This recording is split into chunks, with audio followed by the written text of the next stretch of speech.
Pickaxe. Evening. Buyer's remorse. Buy a new car? I'll be moving in. Let's get started. Sorry, I think there's been a mistake. I bought it from Carvana. You what? Yeah, great price. I even have 7 days to love it or return it. So there's no... No buyer's remorse. More like buyer's rejoice. I guess I'll let myself out. Congratulations. I mean it. Buyer's rejoice. Buy your car today on Carvana. Limitations and exclusions may apply. See our 7-day return policy at Carvana.com.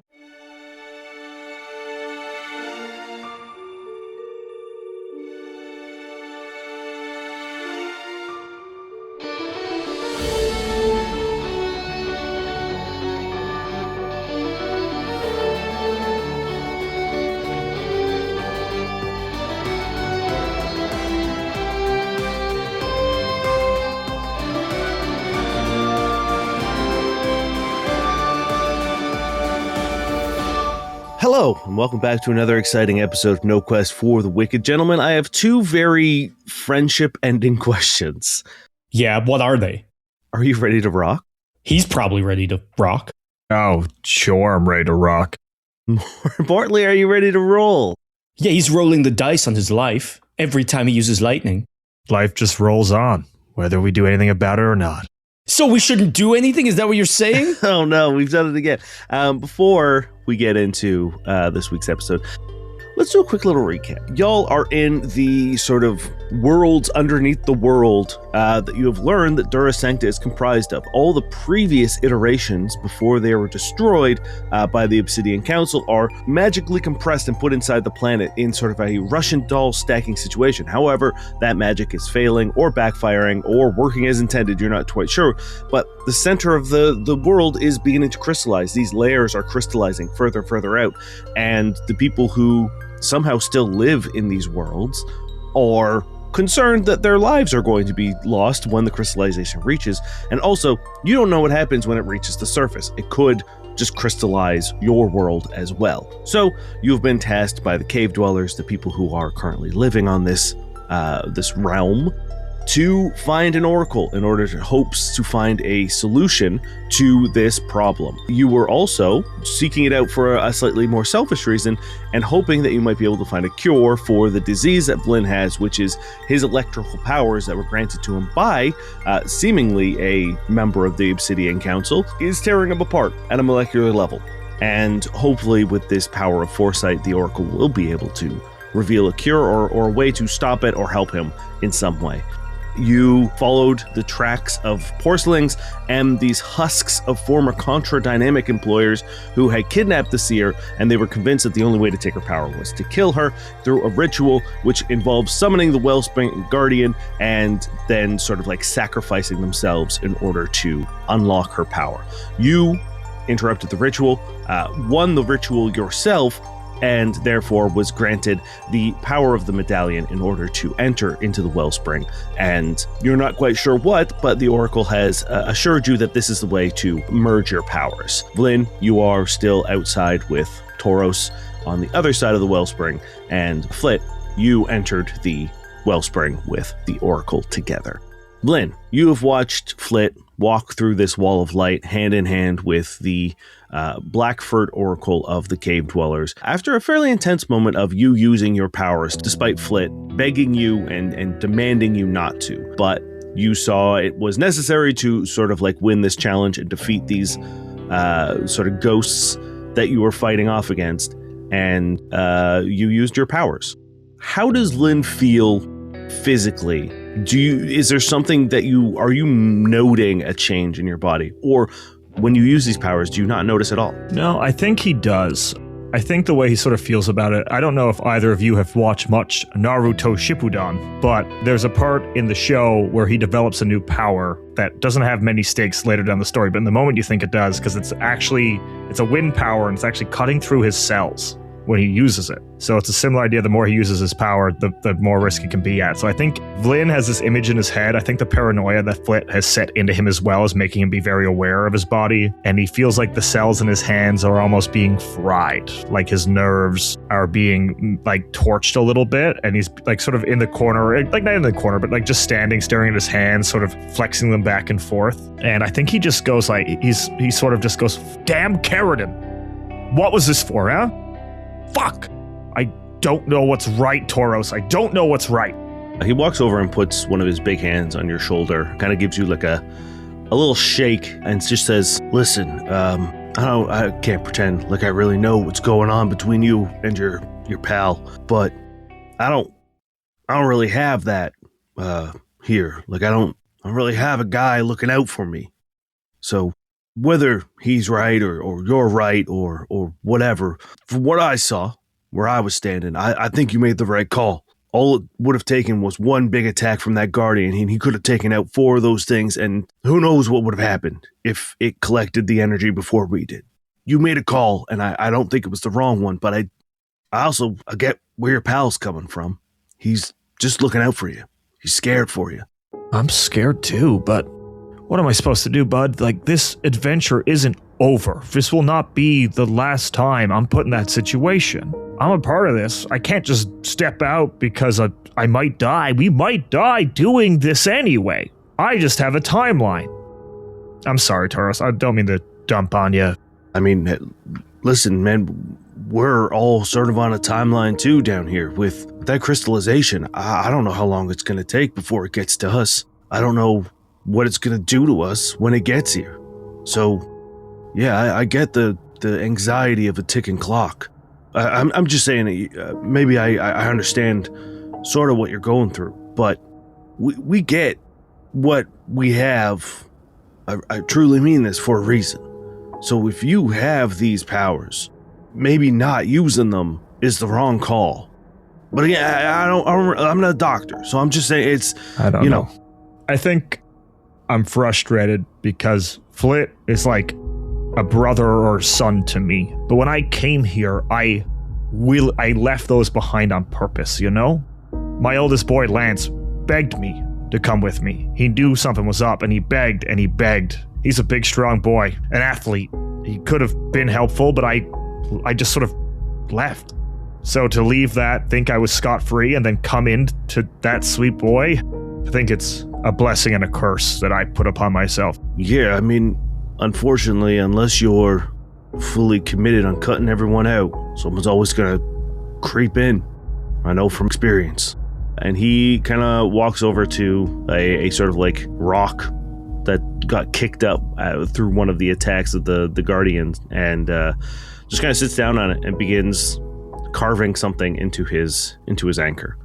Flit, So you see nothing but like a field of white. You are just in this white space. You can feel solid ground beneath you, but you're in like the room from the Matrix, where it's just one big white room of endless, expanse in either way. And the Oracle lets go of your hand, and she takes a couple slow steps forward, and she turns to face you, and she says, "Welcome to what we see." it's nothing. It's just white. Yes. Well, this was useless. And she smiles and she says, "Don't you understand?" Clearly, I don't understand. He's being selfish, and you're... This is nothing. What is this? Flitwick, It's not Flitwick. take a deep breath. Stop. Look. At what? If this is the manifestation of our power, and you see nothing, what do you think that tells you of our power? Don't have it? She smiles and she says, "Quite the opposite, Flitwick. It says that we have the power to see everything. Close your eyes, Flitwick. He crosses his arms, closes his eye. Where are you when you save your friend? Don't think, Flitwick. Where are you when you save your friend?" How do you want me to do this? Because the first thing Flit thinks of is his father's mahogany office, and he's talking to a doctor, one of like the hugely, massively overpaid, world famous surgeons. Yes. Givensburp. Yes. Givensburp is there, and Givensburp, they're shaking hands, and there's the telltale like ching of like credits being transferred, and he's wearing a very fancy suit. The office is slightly different. Maybe it's his. You feel a change in the temperature. What was once like a sort of nothing. All of a sudden there's like a cool, almost a perfect temperature of air conditioning. You hear the sort of clack of expensive shoes on even more expensive flooring. And when you open your eyes, you are in this room that you just described. You can smell it. You can see it. You can hear it. You run your hand along the mahogany desk in front of you. You see your father. You see the doctor. You see Vlyn. And you're there. I think instantly Flit's kind of like posture change. So from like just like hunched shoulders and kind of like making himself look smaller as he sees his father. And he's just like, Papa. As he's talking to this doctor, and he turns around, and then everything dissipates. Like someone blowing through a cloud of smoke just wisps away. And in front of you, the cave dweller Oracle is standing again. She says, "Oh, you lost it, Flitwick. You lost it." Is that really how it happens? She smiles and says, "You still don't see or understand. It's not what will happen. It's what could happen. And what could happen is what we see." I start thinking of Vlyn dying. Give me a will save. Some pretty good dice work from me. As in that you rolled high? I rolled pretty high. Okay. That is... Oh, fuck. I have a 0 to will? How do I have a 0 to will at fucking level... God damn. What? That I can't have a be right. 0 to will. That can't be right. As a spell casting class? Anyway. Yeah, you should have at least a base +2. Do you have minus wisdom? Yeah. -2 wisdom, baby. Yeah, there you go. Well, that okay, checks we out. did it. All right. Maths. Oh, yeah. I knew it was bad. I didn't know it was that bad. Very, very cool. So what did you get? 18. 18's good. It's pretty good for a guy with no will. Good thing you had strong dice work. You begin to sort of like conjure this this image of Vlyn dying. I need to know. I want to know when. I want to know how much time we have. I want to know where and what prompts it. And like, if I can make him not do that final lightning, like maybe he'll be okay. You see him standing beside you, and he takes a step forward. There is this like cataclysmic rainfall pounding down. You can feel it. It almost feels like rubber bullets with each raindrop. Your clothes are soaked, heavy, barely able to like stand under the weight of the water that you are soaked with, and just this like downpour. You see the sky has been cracked like stained glass with this red lightning. Every time there's a peal, instead of disappearing, it stays and fracturing the sky above you. And in front of you, there is this sort of shapeless figure, this almost angelic or demonic presence, these huge feathered wings. There's like 7 wings coming out of this creature, these huge horns looming over you. And Vlyn puts a hand on your chest, pushes you back, runs forward, and detonates. It just explodes. And you know it is very similar to what you saw happen to Craven in that sort of like chamber where you found him. You just see him, boom, as he charges this figure. And then once again, as that happens, you feel like a lick of lightning hit your cheek, and then it dissipates into smoke. Flit falls to his knees. No. Like, he didn't intentionally, I think about it. And seeing it is, like, fucking horrific. No. He dies. Does he? I fucking saw it. You tell me. Does he? What's the point of this? Is it showing me or not? Flitwick, we do not see what will happen. We see what could. Every answer is the correct one, depending on what the question is. I think like unbidden, he's like, does he ever become the number one boy? Does he take over? You start thinking about this and you see, again, like someone who like swiped their hand horizontally through sort of like a cloud of smoke. You see these like swirling images that really don't make any sense. Like it's hard to sort of like parse what's happening, but it's like, yeah, you see yourself in like a position of power sitting behind your father's desk, but you also see yourself in pretty drab, mundane clothes, just like walking around in like a mall. Like it's all sort of everything. Like you kind of every see possibility. You see sort of a sort of just swath of options before you. She looks at you and she sees this sort of like this mishmash of visions, and she says, "Now you're starting to see, Flitwick. You're starting to understand. Everything has happened somewhere." Yeah, you see like Flit like stumble almost and like come to his knees as he's just like overwhelmed by like seeing kind of like everything. And as he's kind of like getting deluged by this, I think the visions start to open up, and then there's like Drago and like what he's doing and like all the various possibilities of that. And then you see like Darwin Glass and like he's popping up, his like ghost, and it's just like everybody he knows, as his mind is just kind of like freaking out. There's just visions of like, you know, Lacey and Vlyn, and there's like a small ant child that he knows is Flibbin. Yeah, begin to see this like deluge of visions, and the Oracle is just kind of like smiling and nodding, and then she once again takes your hand and leads you through this like haze of possibility back into just a pure white room. What? We're not going to be able to make use of any of that. It's just everything. It's everything. Yes. That's not... Flitwick. What am I supposed to do? You are supposed to do exactly what you will. You are overthinking it. When you look, you don't try to comprehend every blade of grass, every leaf in a tree, every grain of sand on a beach. We look at it and we see a field. We see a forest. We see a beach. We do not try to comprehend the minute. That's not to say that there aren't things to learn from a closer observation, but the gift that you have is not one of singular granule of truth. You are seeing a larger picture, one that many never get to comprehend. Do not try to solve one problem when there are many.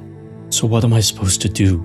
Because I could have sat at home and thought of all the possibilities, and it would have gotten me to the same place. Because you're looking at one thing, Flitwick.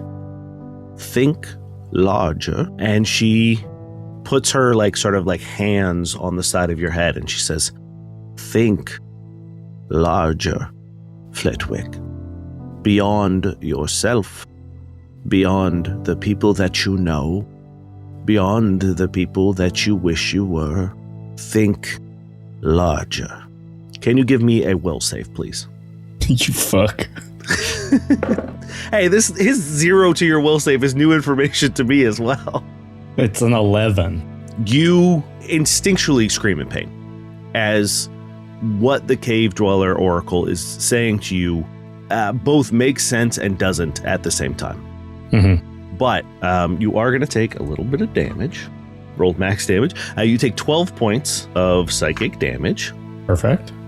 A little trickle of blood drips from your nose. Did you just go down? Not far off, let me tell you that. And yeah, like a blood trickles out from your nose. And then you see something you're familiar with. It's the orrery. And it's bobbing just kind of in front of you. And she says, you know what this is? The jeweled orrery. It's a map of Dura Sancta, I guess. The ley lines are similar. It's the plan that they use to make planets? Yes, Flitwick. And what is our planet? What is our home?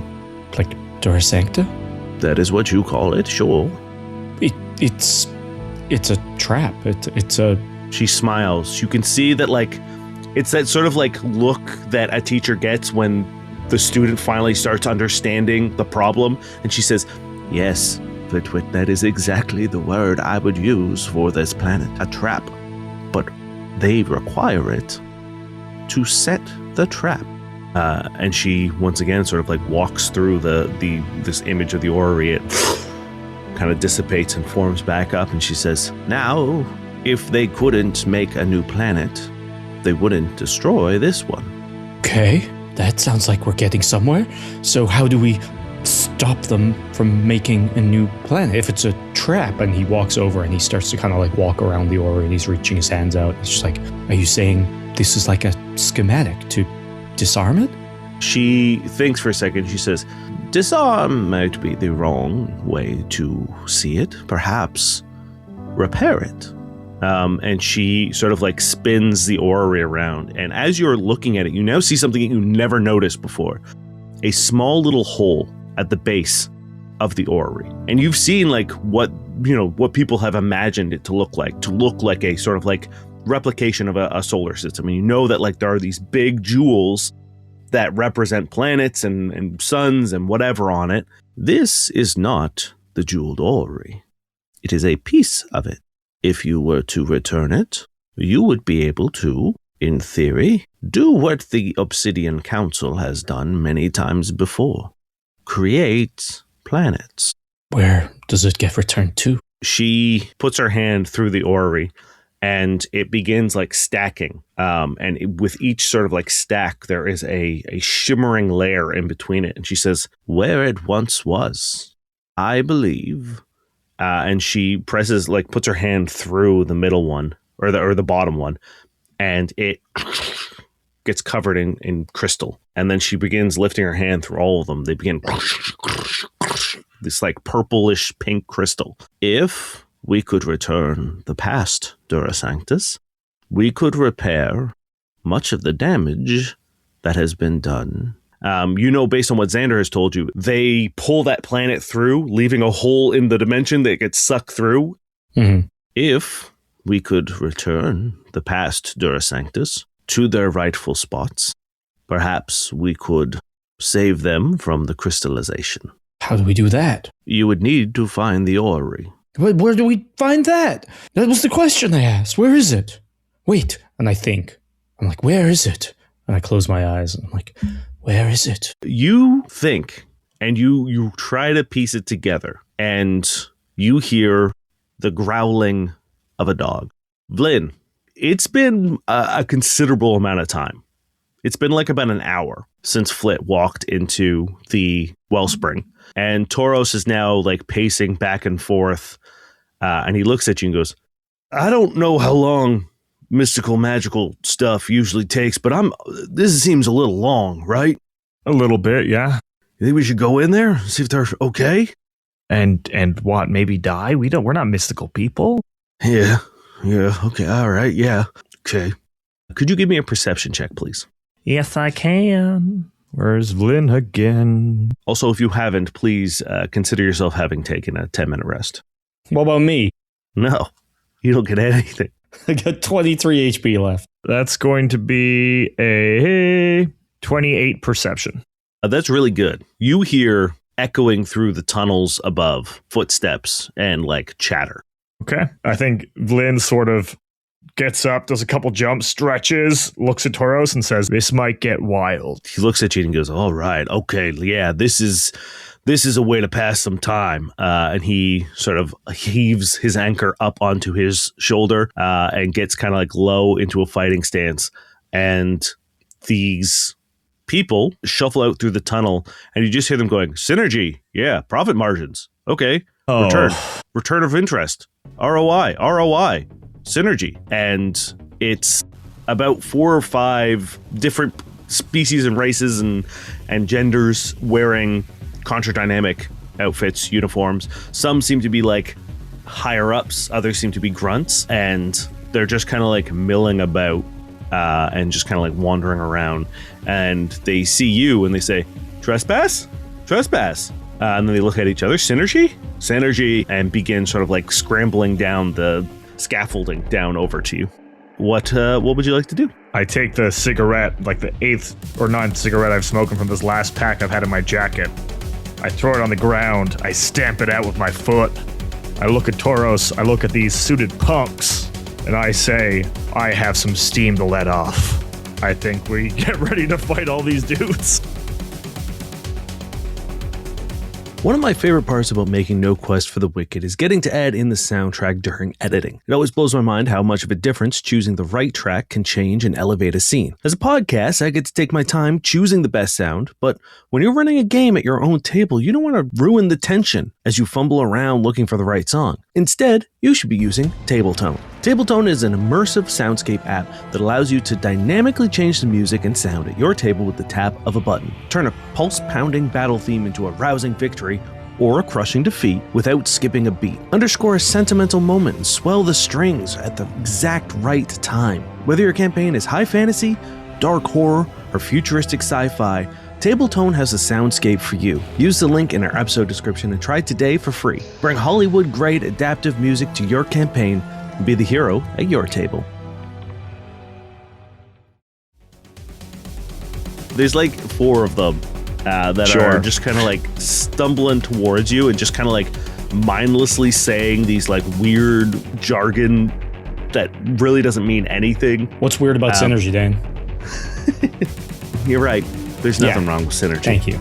Once they get within like, you know, a distance that you can kind of like see them clearly, you can see these like chunks of black obsidian like stuck and like slotted into their skin and their face, much like the ghosts that you saw. These guys also have the obsidian like in their fingernails. Please roll me initiative, Vlyn.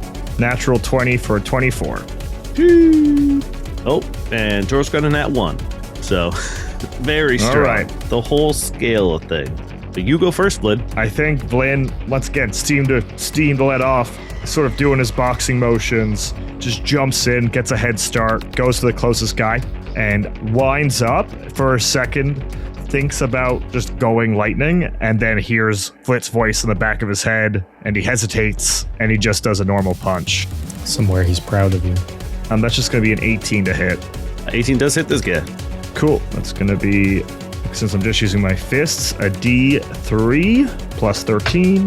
So that's going to be 15 damage as I sort of get this guy in the chin. I don't know how much these like synergy obsidian zombies care about that, but sort of zips up back into his stance, bouncing. They look like people. Like they look completely normal, whatever their, you know, original species was. Like there's a human, there's an Ahusoki, there's a Kasathan, there's a Vesk, and they all look exactly like they would normally, but they just have like nothing going on behind the eyes. Like they just look dead inside. And when you hit him, he says, "That's not compliant with HR practices." And he takes a big hit. They're gonna go, and you're right up there. So all 4 of them are just gonna come at you. One's a 12, one's a 13, one's a 20, and one's a 29.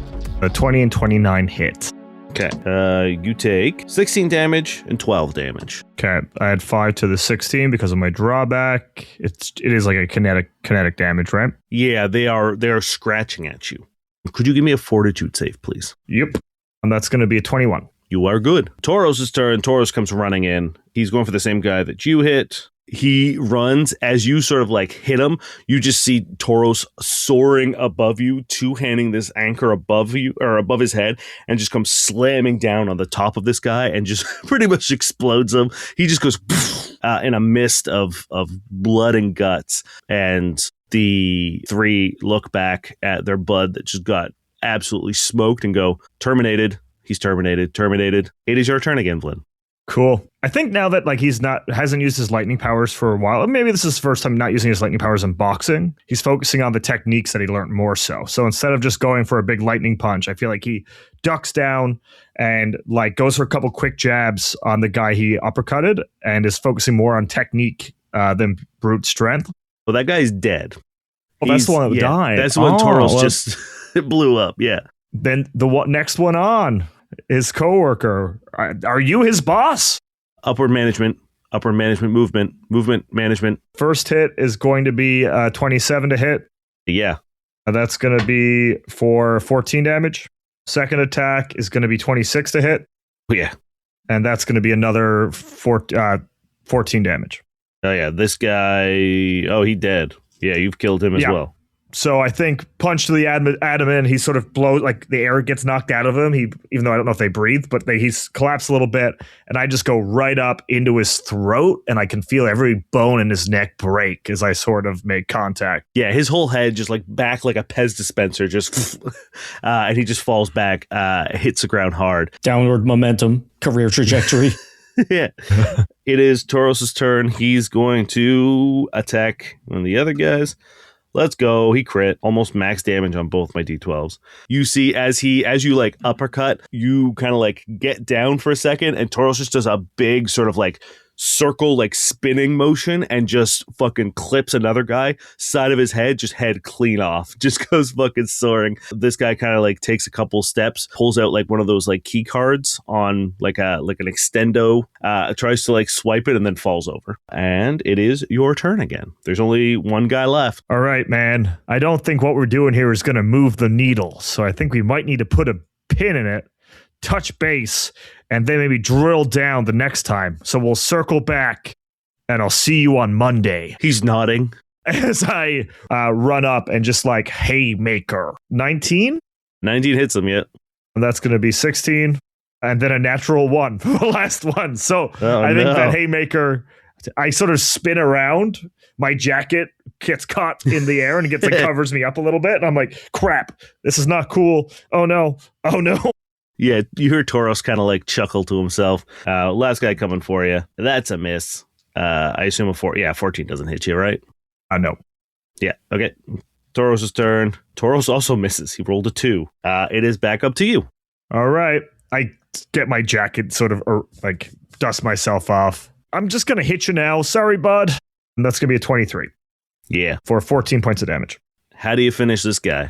2 hands in the air. I sort of jump up, bring it down on top of his skull, and a big crack sounds out in the room. He shrinks down a little bit with that impact, and then once again just kind of like falls back. As he hits the ground, Tauros looks at him and goes, I was kind of hoping for something a little more exciting than that, but, always good to kind of just kick some ass, I guess. It might not stop there. It could be more patrols. Did he actually have a key card on him? He did, yes. Yeah. I'm going to grab that real quick just in case. Sure. As you're sort of like unstrapping this sort of like, extendable key card holder thing. I think Vlyn also loves the idea of an extendable thing for his keys. Yeah. So we know what you're really going for. Yeah. You slot it right next to one you already have. While you're doing that, you hear bidding, bidding, bidding, bidding, bidding, bidding. As the dude who you're currently looting, his phone goes off. He's got it on like a little side holster, and you see like incoming call. I want that too. I picked the holster up as well, put the holster on. Well, I look at Tauros. It'd be rude not to pick up, right? Yeah, what the hell? What else can go wrong today, right? Hello?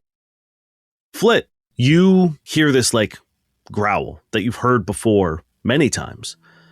And you look down and you see not the shape of the dog, but the 3 glowing eyes just kind of like looking up at you. Trying to focus here because I'm trying to imagine where this orrery could be. And then you see like in this like haze, you see a couple more of these like 3-eyed creatures like beginning to sort of like surround you. What's that? Explain this. I'm looking at the oracle. What's this mean? She says, it is the answer to your question. The dog is the orrery? You asked where it was. It's in the dog? She kind of shrugs. She says, I do not know. This is your answer to your question. I'm going to try to... Oh, no, I've already summoned the dog today. I feel like nothing's helpful here. Okay, I'll ask the dog. I'm sure that'll go well. What are you asking the dog? I figured I would summon the dog when we get back. I look towards one of these 3 eyes, the first one that appeared, kind of like looking up at me and go, well, go on, boy. Show me where the orrery is. It's like... You start to see like a more coalesced version of this thing, still sort of like wispy and smoky, but it begins digging frantically at the ground of this sort of like white space, and you see it beginning to like break through. And as it does, it's like pulling up nothing, but you're able to see like down into what it's digging into, and you see chaos. you see just a insane world. Trees are like pink and purple, and there's these like weird creatures. There's this giant like worm that's like going in and out of these like holes in the ground. You see a field just filled with doors, and if you'd like, you can give me a mysticism check. Was it a sandworm? It wasn't a sandworm. Mysticism is 23. Yeah. I think Flit knows what this is because Flit wanted the Field of Doors to be an album cover for one of his songs before, and he thought about this is the first world, right? This is the Fae realm. This is the first world. Yes. Shit, what? What the? Wait, maybe stop digging. Maybe I'm trying to like pull the dog away by like the scarf of his neck. And it's like it kind of like snaps at you, and then you see all those three eyes like just like jumping in to this hole, and then it snaps shut. Okay, that is a place. Why is it there? We can't go there. She looks at you and she says, "Can't you?" Well, I don't mean we cannot go there. I mean we can't safely. We can't. It's bad. Like you can't go to this part of town at night. Well, I imagine that crystallizing dimensions stacked inside a planet that is constantly pulled through dimensions, destroying all that touches. Yeah, okay. I know where you're going. It's rude. Well, I thought maybe you would needed just a little bit of context in terms of what is and isn't dangerous. Well, I think it was a fair thing to say, though. You are wise to be wary of the first world. Yes. I am wise, even though my wisdom is 0, okay?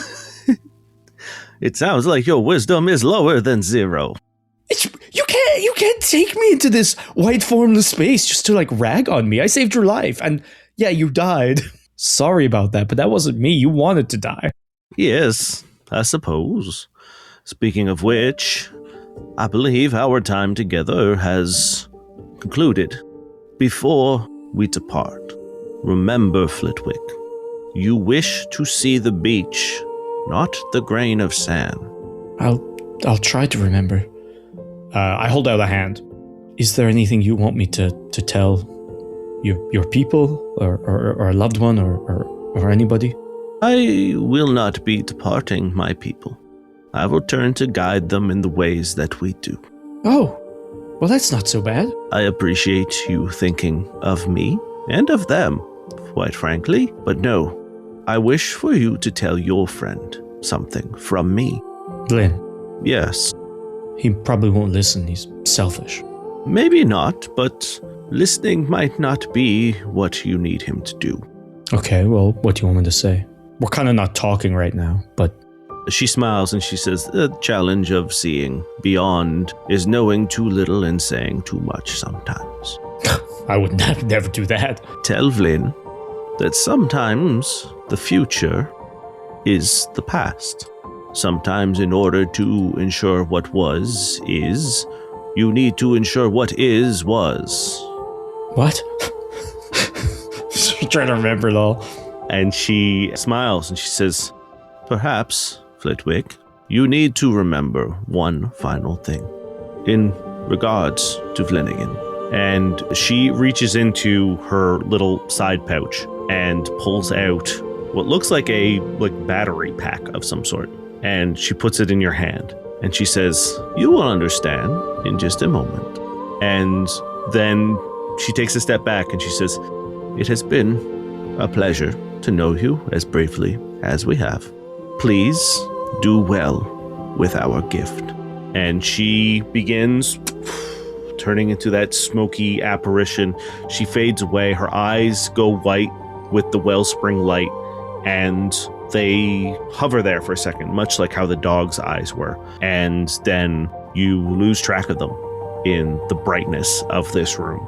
And then you feel a sort of pull, and you are sucked out of the wellspring. And you hear Vlyn say hello. I turn away. Don't look at him. Vlyn, you answer this phone.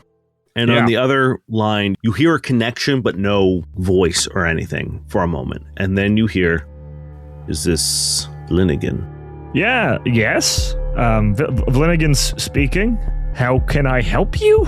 Well, that is an interesting question. I don't know necessarily how you can help me, but I believe that perhaps I can help you. May I ask who's speaking? Not yet. Okay. Not over this.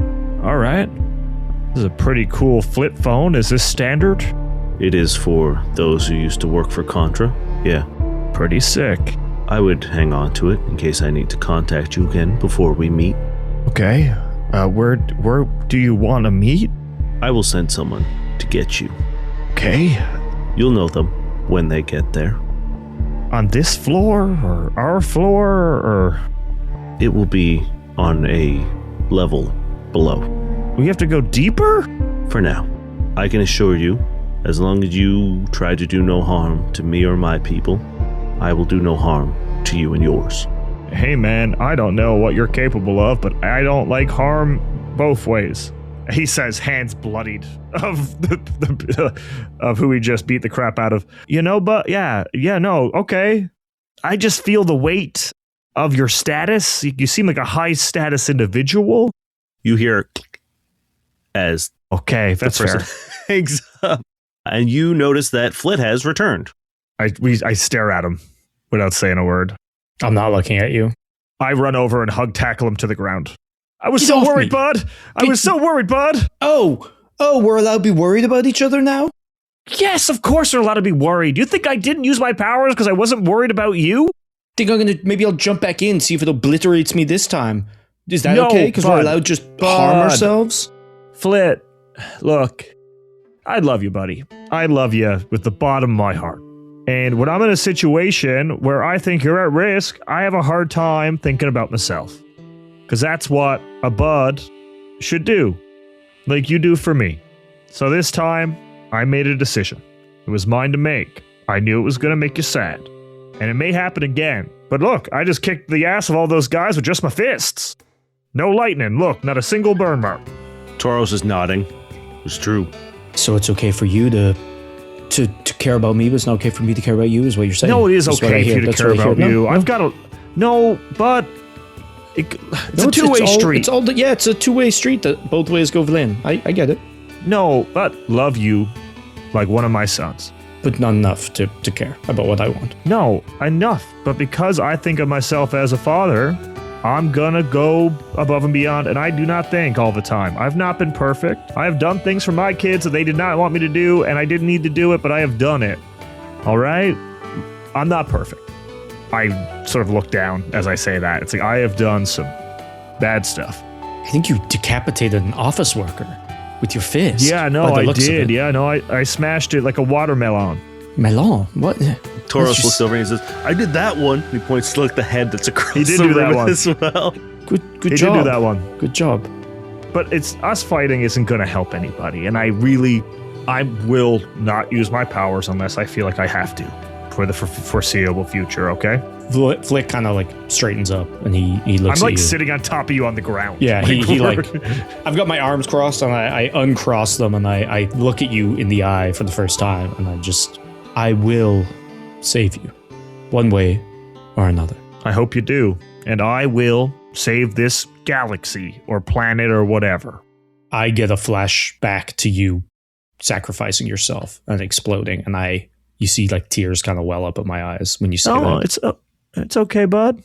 When you think of that, Flit, you notice that the little like battery pack that the Oracle gave you is getting really hot. I think I have a present for you. No, for me. I hand the battery pack to Vlyn. But do you need me to charge your phone again? I thought we weren't using my powers. As you extend out, you see that this thing is like, it's starting to like spark. And you see like a little meter on the side is like going red. And Tauros runs over and grabs it and presses a button on the side and it goes, and you see like a little like dispersal of energy. And he goes, where the hell did you get this thing? My new bestie, the Oracle. Why the hell would she give you one of these things? These were, the Contra tried to make these like battery packs that if, it was supposed to be sort of like an endless renewable source. However, they didn't put any safety fucking measures into it. So if they aren't used after a little bit, they overcharge and then explode. I flash back to Vlyn overcharging and exploding, and I'm like, don't say that word. Okay, well, maybe don't keep this thing around, because, like, again, if you don't remember to discharge it, every now and then, it's gonna go fucking boom. If I don't discharge it, So if I don't discharge I'll let you work this out on your own. I sort of get off you and I sit down and I just look at you. You're metagaming again, Vlyn. You don't know what I'm thinking. You got this, bud. I'm just like, discharging. It doesn't discharge, it explodes, but explodes. He explodes anyway. Does he explode because he doesn't discharge? Does he discharge? Vlyn! I throw the battery at you. Just hits you in the chest. I'm like, Yeah? that's your new job. Discharge this battery every now and then. Or it's gonna go boom. Yeah, okay. Did you put that together? I turn to Toro and I'm like, and what if it's used? What if it's discharged all the time? What if it's always discharged? What if it's just discharging it to office workers and dogs and stuff? I mean, as long as it's used, it's safe. If it's used, it's safe. What if when it's used, it burns through the battery? I mean, no, the whole point of it is that it's an eternal battery, keeps going. I'm sure eventually it will lose its charge or whatever, but like, it's way more dangerous to not use it than to use it. Well, this analogy doesn't quite work, does it? Because using it on my battery is hurting my battery. Ugh. Taurus is now like, he's using his battery, and his battery is being hurt by the... I walk He's over also and trying to figure it out. I grab Vlyn by the collar and I pull him over, which like I cannot physically do unless you let me. I let you do it, yeah. I feel like you slide closer to him as you try to pull him. And I'm just like, you are allowed a pocket money, your allowance, you're allowed blast a little bit because you're this battery, okay? And if you don't discharge, you're gonna boom. Which you're not allowed boom. And by the way, you're not allowed boom. And I grab you again, like pull you closer. I'm like, don't you boom. If you boom to save me, you're not saving me. If you boom, I'll jump in the boom. All right? You try to boom, I'm not gonna let you push back. I'm gonna jump in the boom because I know how you push me, so I can move out of the way and I'll jump in the boom. And then when you boom, you won't save me. You'll boom me. All right? Yeah, okay, bud. That's my promise. If you try to boom, I'll boom. Can I boom? Is that something I've done? No, don't. I slap him. Don't even think about booming. No booms for you. Okay? Say it. No booms for me. And Vlyn, the future is sometimes the past. So sometimes to have a thing be what it was, it has to be it is. It has to is it was. Are you having some kind of psychic stroke? That's what the Oracle told me to tell you. It's not my fault she said crazy things, but I did say it perfectly. So for something to be, it has to have been. All right, so that could be timey-wimey. And for something to have been, it can be the what it is. So sometimes the future is the past. Vlyn, remember that. Taurus is just staring blankly at the two of you, just kind of like nodding. I mean, again, I don't know if you want to keep that battery or not, but just remember, like, you do have to discharge it. I don't know if it was just an analogy purpose or something you do want to hang on to, but it's done a lot of harm to a lot of people, so... Keep it. It's fun. It's a good reminder of this new deal that we have. Yeah, no boom. No boom battery and no boom Vlyn. Okay, well, as long as you remember to discharge it. Why don't you just boom for like a minute, Toro? Me? What? Okay. He just kind of backs me. He's like, I just don't want you guys to explode. Fuck me, I guess. Flit, I was on the phone. I saw. That was a weird time to call. Who are you calling? You don't know anybody down here.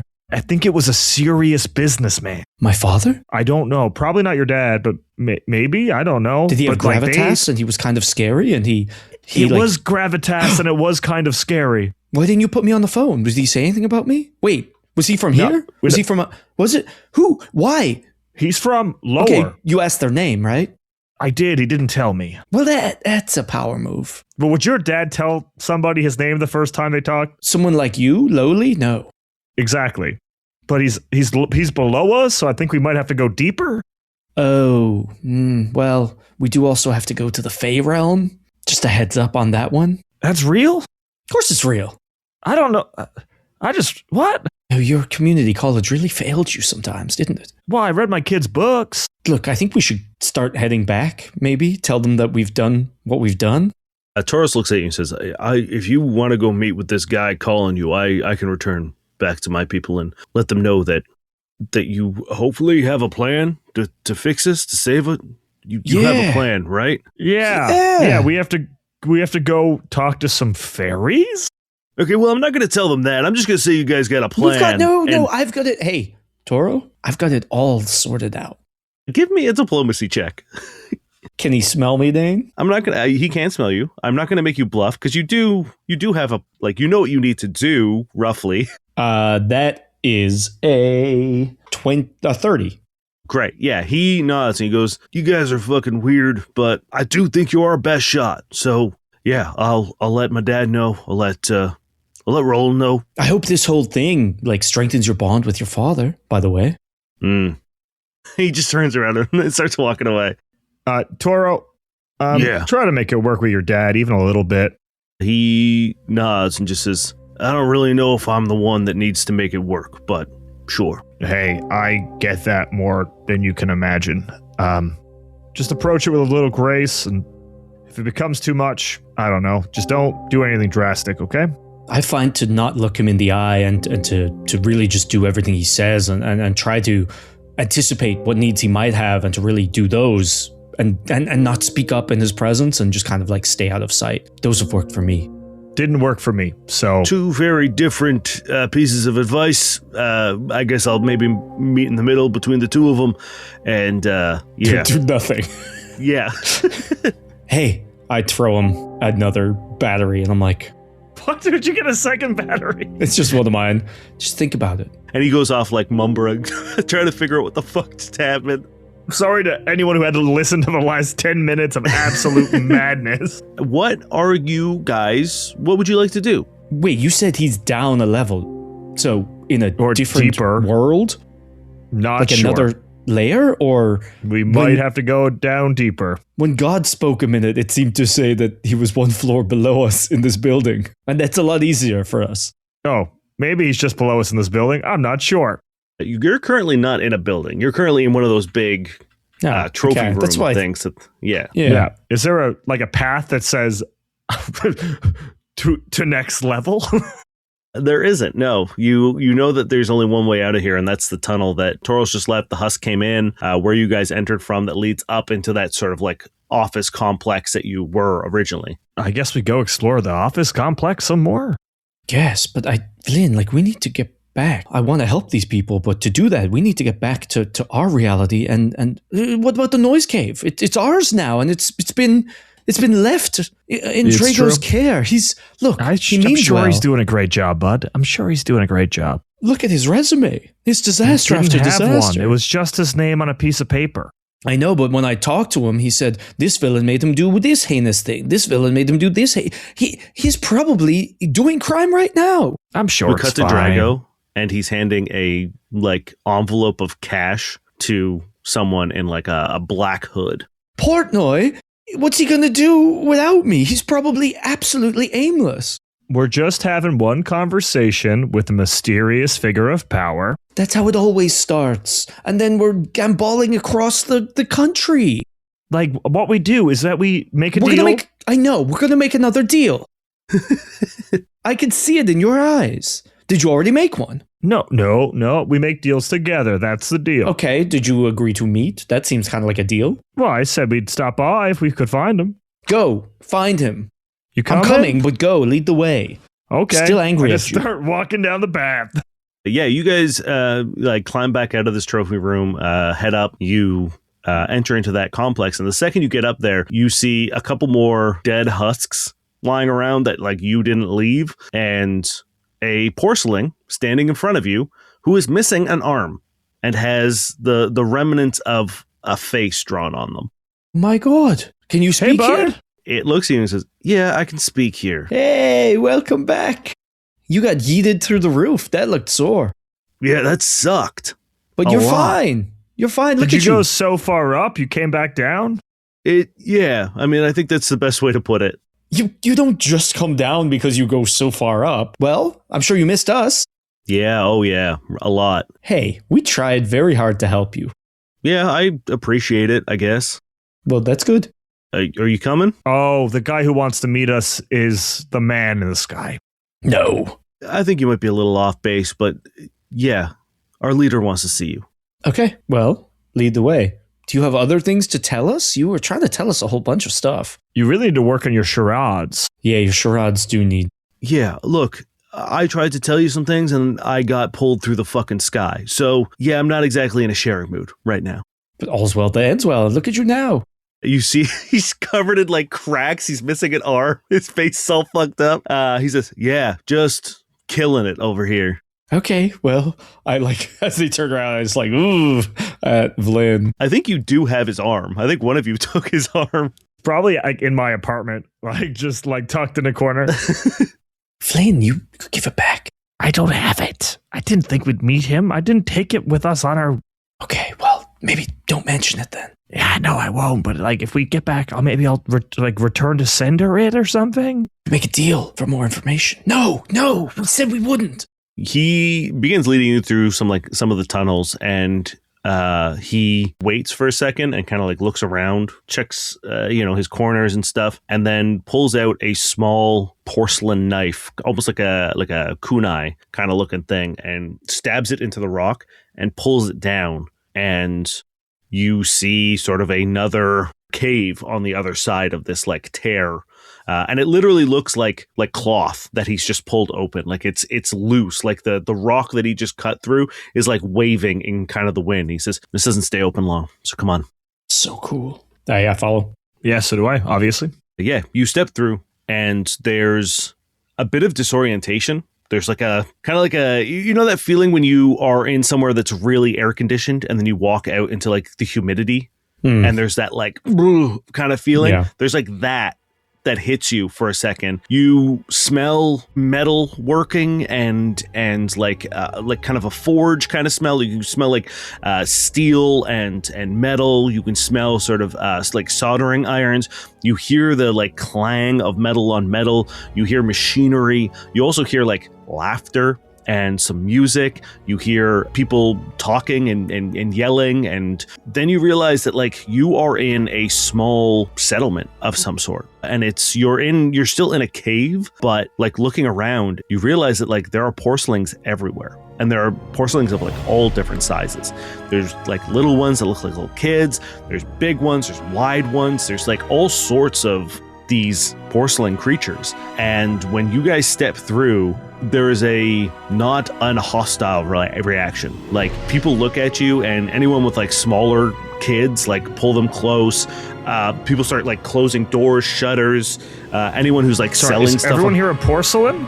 Everyone is a porcelain here. Porcelain children? I think I also would probably have a similar reaction, because it's only recently that we've not been kind of terrified of porcelains, like, and to just be in a room full of kind of like the boogeyman that's been like haunting me since I got here. Like I think Flit is like, oh, like just.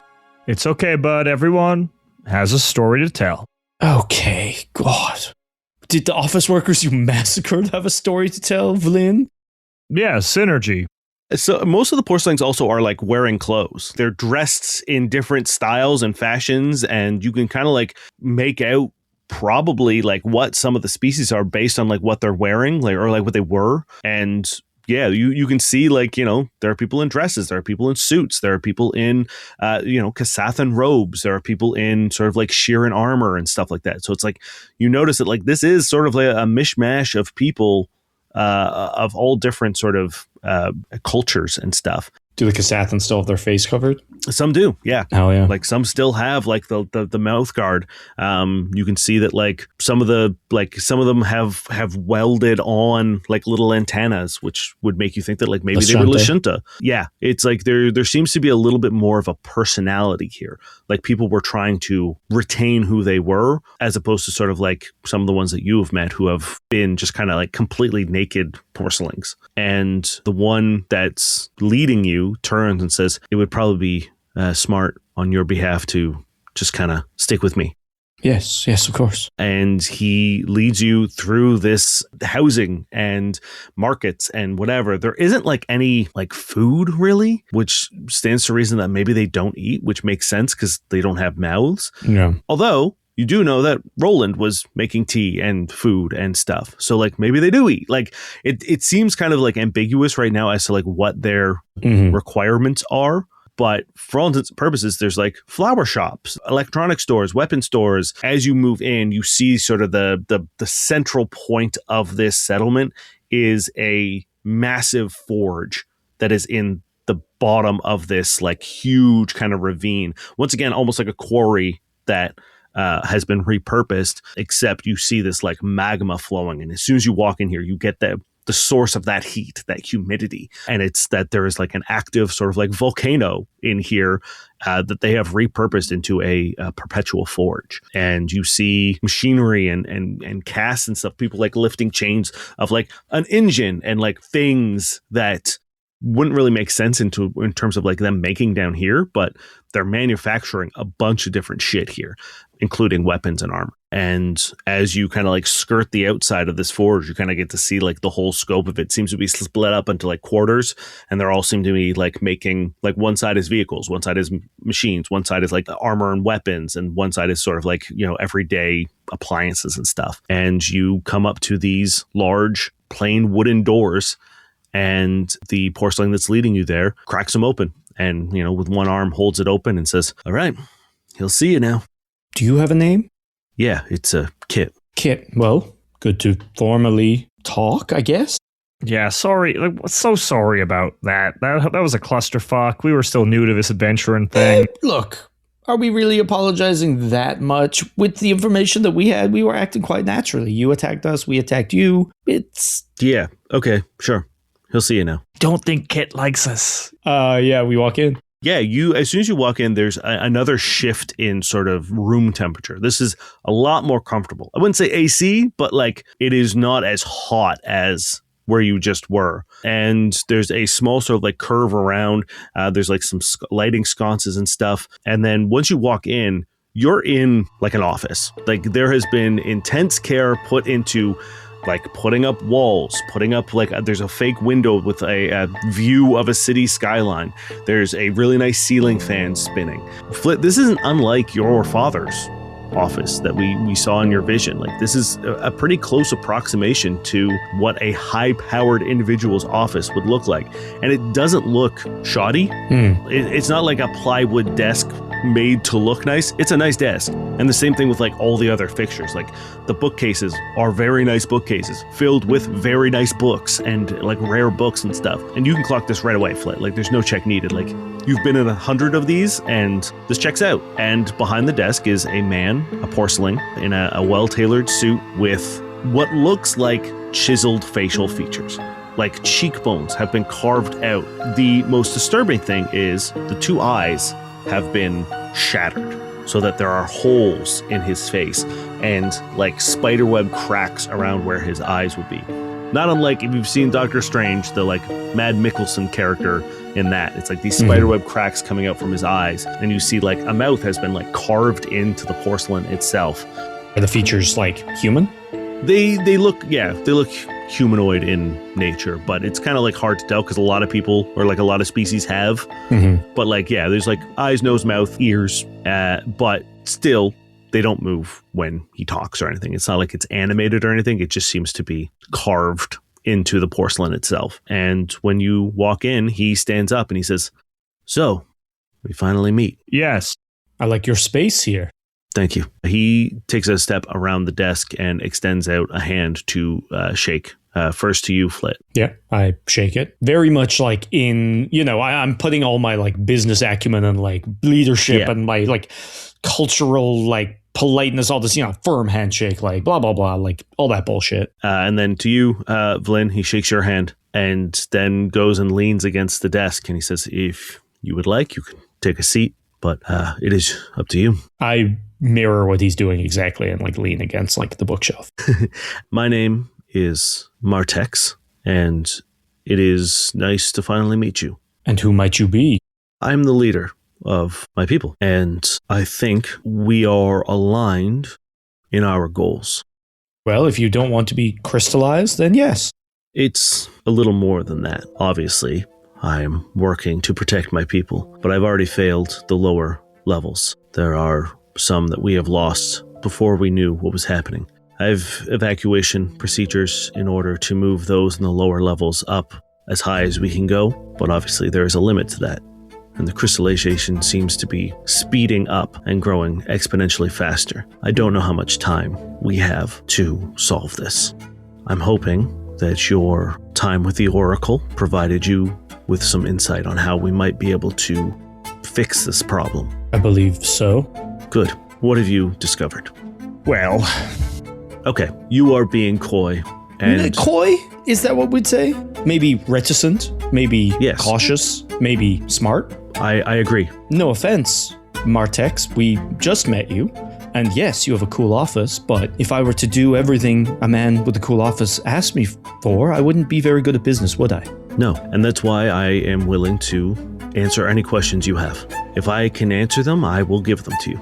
cool. What would you like to know? Who did you make a deal with to become this? I don't have a name, but we made a deal to alter fate itself. We chose to completely reweave our fate.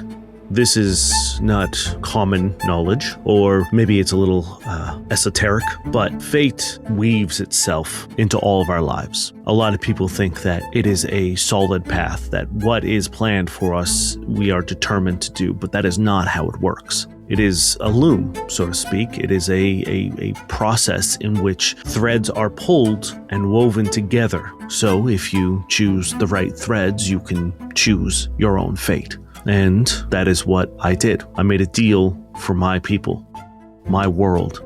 We would lose what we needed to lose in order to sate the monsters that preyed upon us, but we would continue to live.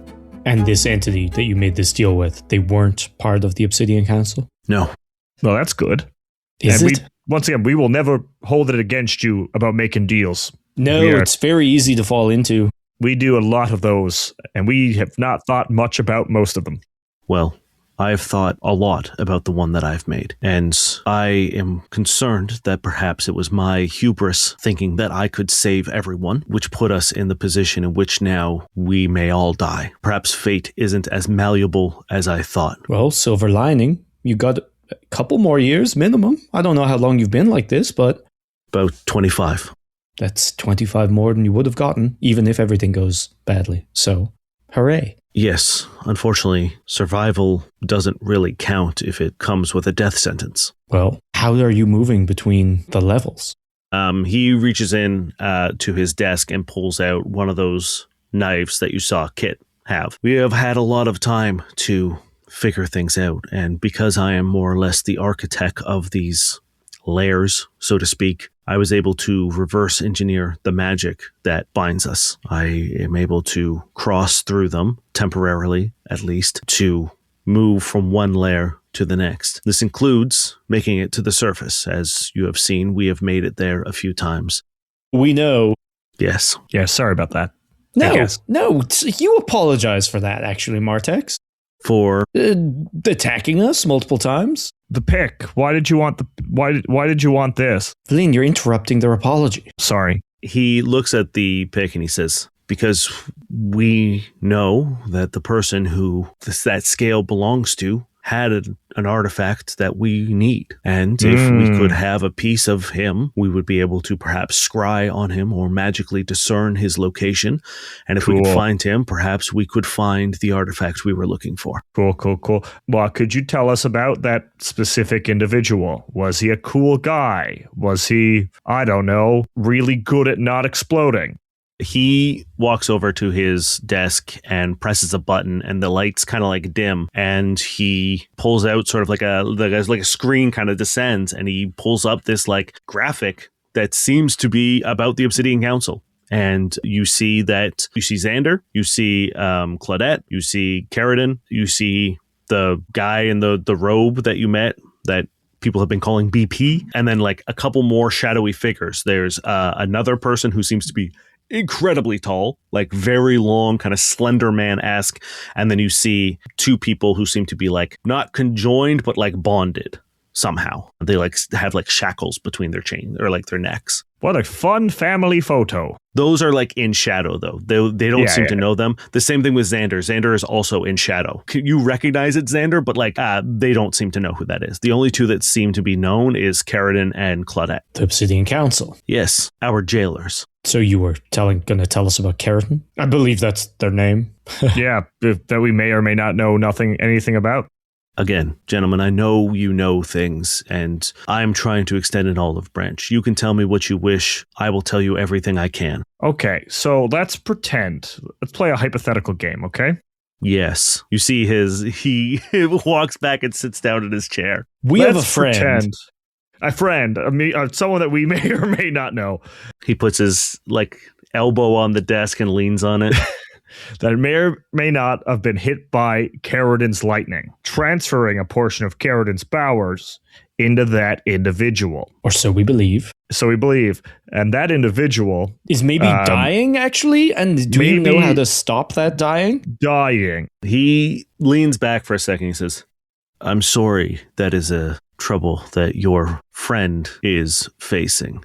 But no, unfortunately, our dealings with Carradine are limited. We never were able to find him. Are you sure? Because we might know something about the object you're looking for in Carradine's fate that we might be willing to trade for any kind of knowledge or technology that could help our friend.